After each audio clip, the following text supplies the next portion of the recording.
Sambène Ousmane, un des pères du cinéma africain, l'avait dit, l'Afrique a besoin de se voir dans son propre miroir.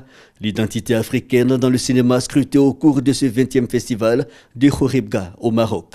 L'Afrique a été colonisée par l'image et l'Afrique ne peut se décoloniser que par l'image. Donc aujourd'hui, quand on parle de miroir, beaucoup d'Africains, parce qu'ils sont aliénés, quand ils se regardent dans ces miroirs, ils se regardent avec les images de l'autre. Une image de l'autre qui se serait imposée aux Africains. On nous a exploités, on est venu nous apporter, entre guillemets, la civilisation. Les pères fondateurs du cinéma africain, les Sambène Ousmane et autres, en créant le FESPACO, ont créé les conditions d'une interrogation africaine sur les réalités politiques, économiques, sociales et culturelles de l'Afrique.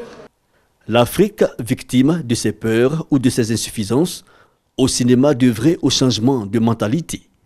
L'enjeu du cinéma africain, c'est que l'Afrique doit exister au niveau de l'image du point de vue de l'expression de toutes les réalités africaines. Et les réalités africaines, elles sont politiques, elles sont sociologiques, tout ça malheureusement est minorisé.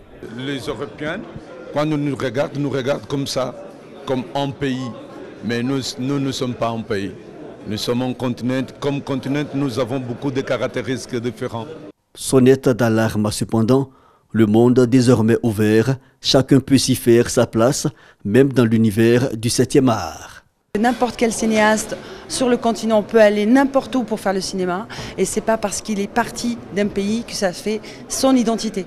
L'identité, elle doit être dans son œuvre. En fin de compte, on reste africain, on reste unis, on reste là pour faire un cinéma qui pourrait parler de nous et nous représenter dans le monde entier. Le caractère universel de l'identité, voire des identités dans le cinéma, cela permettrait de concentrer les efforts uniquement sur l'être humain, principale matière du cinéma en définitive. On est tous une identité avant d'être, qu'elle soit africaine ou qu'elle soit tunisienne ou qu'elle soit japonaise ou qu'elle soit...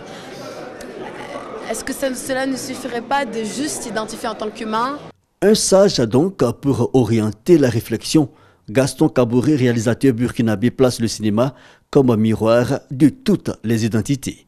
Ce qui est bien, c'est que le cinéma nous aide à poser un regard authentique sur la réalité et que nous ne résolvons pas tout par le cinéma, mais le cinéma nous aide en tant que véhicule d'exploration. Inventer par ailleurs une écriture cinématographique africaine ou même une esthétique commune, pari risqué qui pourrait légitimer une violence idéologique envers les autres, mais un pari à relever tout de même en guise de conclusion.